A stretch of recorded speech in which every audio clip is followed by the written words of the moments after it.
नमस्कार गुरुजनों। मैं राकेश वर्मा आप सभी का स्वागत करता हूं आपके अपने परिवार एसएन गुरुकुल पर। गुरुजनों, इस वीडियो में आप बने रहेंगे अंत तक। मैं एक एक वो फायदे गिनाऊंगा जो नियोजित शिक्षक जब क्षमता परीक्षा उत्तीर्ण कर जाएंगे, वे जब विशेष शिक्षक बन जाएंगे, जब राजकर्मी का दर्जा प्राप्त कर लेंगे, तो कौन कौन से ऐसे लाभ हैं जो उन्हें प्राप्त तो होंगे पर नियोजित शिक्षकों को प्राप्त नहीं होंगे। तो आइए पहले पॉइंट समझाते हैं।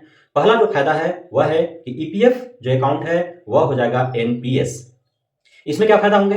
तो इसमें यह फायदा होगा कि ईपीएफ में जो है लगभग इक्वल कंट्रीब्यूशन होता है। उसमें जितना एम्प्लॉय का कट रहा है उतना ही एम्प्लॉयर जो है उसे देता है। लेकिन इसमें एनपीएस जो सिस्टम है उसमें अधिक फायदे मिलेंगे। जैसे सपोज 25,000 रुपए जो बेसिक सैलरी है उसमें से यदि कट रहे हैं आपके लगभग 3650 रुपए, तो आपको एम्प्लॉयर की तरफ से आपको दिया जाएगा 5100 का लिफाफा न्योता वाला 5110 रुपए। पहला फायदा।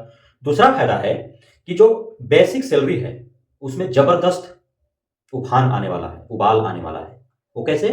तो जो अभी जिनका नौकरी संपुष्टि हुआ, छठे चरण वाले जो हैं जिनका 2 वर्ष हुआ, उनका जो था वो 15,800 के आसपास उनका था।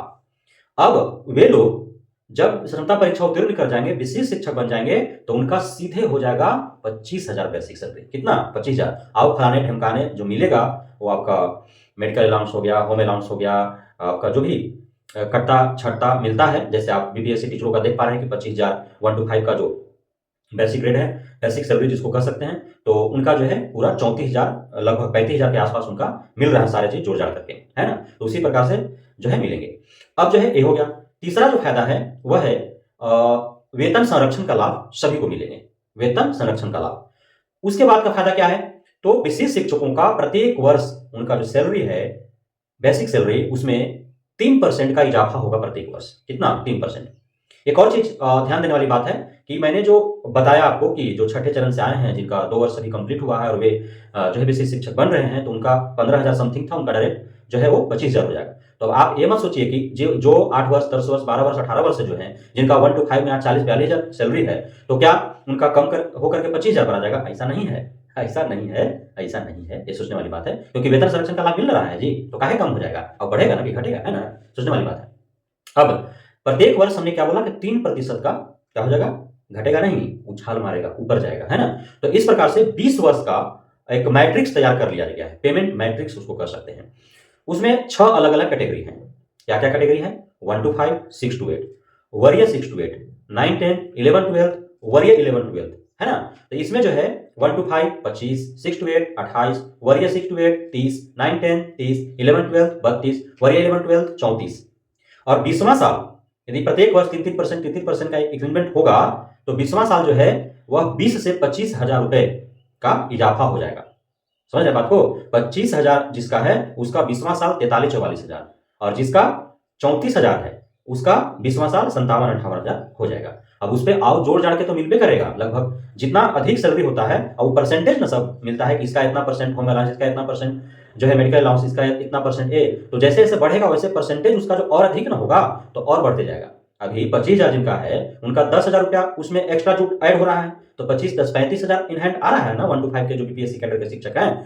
तो उसी प्रकार जब 43-44 हो जाएगा तो उसमें समझ लीजिए कितना कट के जुटेगा, तो वो लगभग 60,000 रुपया से भी अधिक हो जाएगा उनका 20 साल के बाद। 60-65,000 रुपया सैलरी हो जाएगा, नहीं 20 वर्ष के बाद। तो एक सामान्य जीवन जीने के लिए अच्छा है।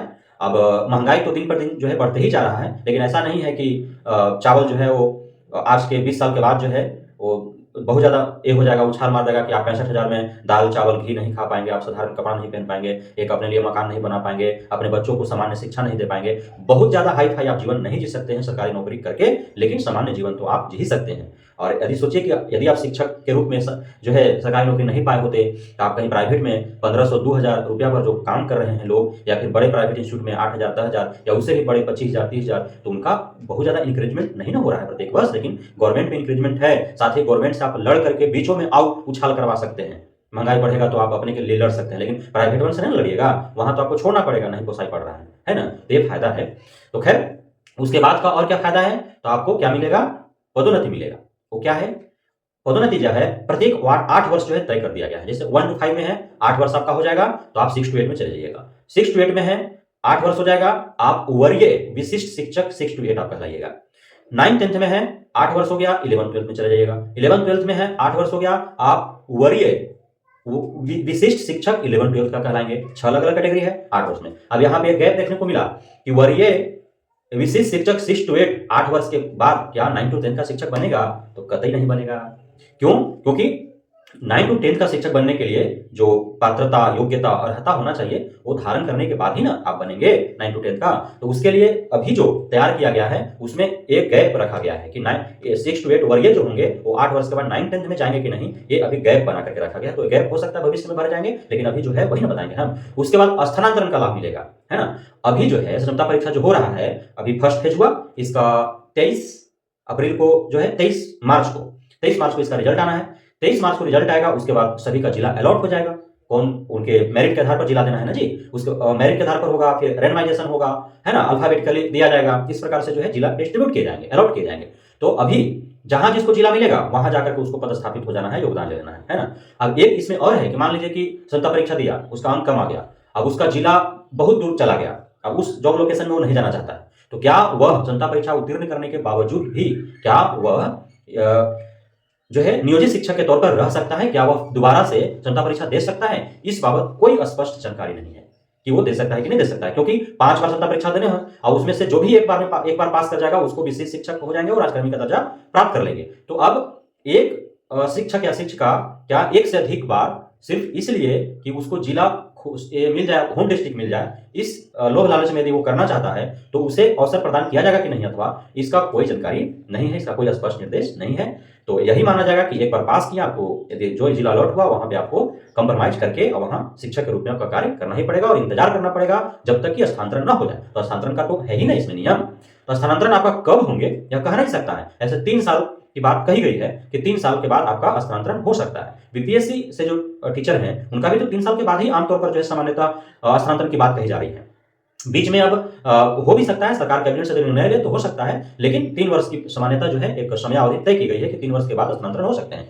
अब देखिए 2 चीज है, एक पदोन्नति जो आपका प्रत्येक 8 वर्ष पर दिए जा रहे हैं वो आपका अधिकार नहीं है, इस बात को समझना है। ऐसा नहीं कि आपका 8 वर्ष हो गया तब सरकार से जाकर लड़िएगा कि आप बोले थे देने के लिए पदोन्नति तो काहे नहीं दिए, आपका अधिकार नहीं है। वह शिक्षा विभाग अपने आवश्यकता अनुसार जो है पदोन्नति प्रदान करेगी और वह चुनिंदे ही जो है पदोन्नति पाएंगे।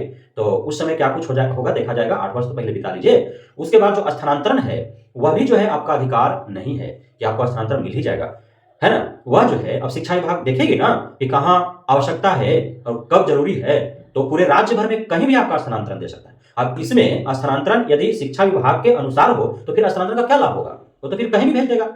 लेकिन यदि स्थानांतरण ऐच्छिक स्थानांतरण का लाभ मिले, यदि स्थानांतरण म्यूचुअल ट्रांसफर का आपको लाभ मिले, तब आपको जो है लाभप्रद हो सकता है। लेकिन शिक्षा विभाग अपने तरीके से स्थानांतरण करे तो इसमें कोई फायदा नहीं है। फिर तो जैसे अभी दे रही है, जहां तहां यत्र तत्र भेज दे रही है, तो वैसे ही उसमें ही भेज दिया जाएगा। लेकिन हम मांग करेंगे कि चाहे बीपीएससी टीचर हो या फिर विशिष्ट शिक्षक जो नियोजित से विशिष्ट बनेंगे, उनका स्थानांतरण का जो भी अवसर प्रदान किए जाएंगे उसमें उन्हें लाभ मिलना चाहिए ऐच्छिक स्थानांतरण का और म्यूचुअल ट्रांसफर का, ताकि वे इच्छा के आधार पर किसी से कॉम्बिनेशन बना करके टाइप कर अवैध स्थानांतरण ले सके।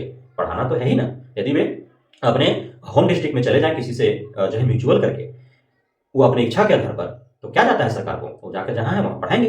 तो यह महत्वपूर्ण जो है वह लाभ विशिष्ट शिक्षकों को मिलने वाला है। अब जो नियोजित शिक्षक हैं जो क्षमता परीक्षा नहीं दिए, तो यह जब सुनेंगे तो माथा पीटिए न लेंगे कि क्षमता परीक्षा क्यों नहीं दिए। लेकिन क्यों घबराना है? यदि आपको लगता है कि क्षमता परीक्षा दिया ही जाना चाहिए, आप लड़िए ना। अभी 5 बार ना मौका है जी, एक ही बार ना हुआ है। अब इसमें भी बहुत थोड़ी आवेदन किया था लोग, अब ऐसा थोड़ी कम आवेदन किया था तो फिर सभी विशेष शिक्षक बनिए जाएंगे। जो पास करेगा वही ना बनेगा।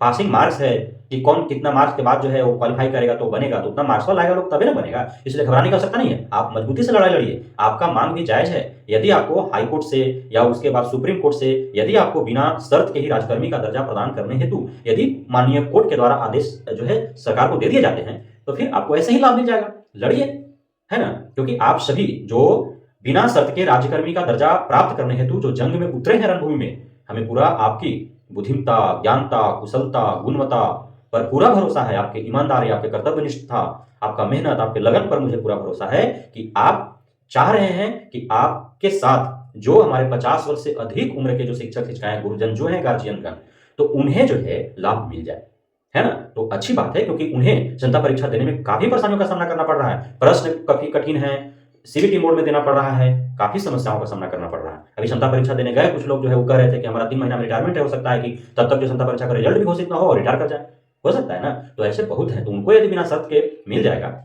2 चीज़ पर मेरा आपत्ति है। पहला कि अधिक उम्र के जो है 3 महीना, 6 महीना, 9 महीना, साल भर जिनका बचा हुआ है, उनके लिए विशेष जो है प्रावधान किए जाने चाहिए। साथ ही वैसे शिक्षक-शिक्षिकाएँ जो नियोजित रहते हुए भी और उन्हें पूरे कुशलता और सफलतापूर्वक अपनी लगन और मेहनत, अपनी बुद्धि और विवेक से आधे से अधिक पूरे बिहार भर के सरकारी विद्यालयों को उन्हें संचालित करने का जो कार्य किया है, उन्हें संरक्षित और सुरक्षित रखने का जो कार्य किया है, उनके लिए भी विशेष प्रावधान होने चाहिए। उनके योग्यता पर क्यों शक संदेह होना चाहिए? जो पिछले 18 साल से जो योगदान दे रहे हैं, जिनका उम्र आज 55, 58, 59 साल 9 महीना हो गया, उनकी योग्यता पर आज आप अंतिम समय में क्यों आप उन पे संदेह करना है? तो उनके लिए विशेष छूट के तहत उन्हें राज्यकर्मी का दर्जा बिना शर्त दिए जाने का प्रावधान सरकार को करने चाहिए, ये मेरी मांग है। तो ये महत्वपूर्ण जो है फायदे थे। बहुत-बहुत धन्यवाद आप सभी गुरुजनों का हमारे साथ जुड़े रहने के लिए, बढ़ने के लिए, मित्रता करने के लिए, भरोसा बनाए रखने के लिए। जय हिंद।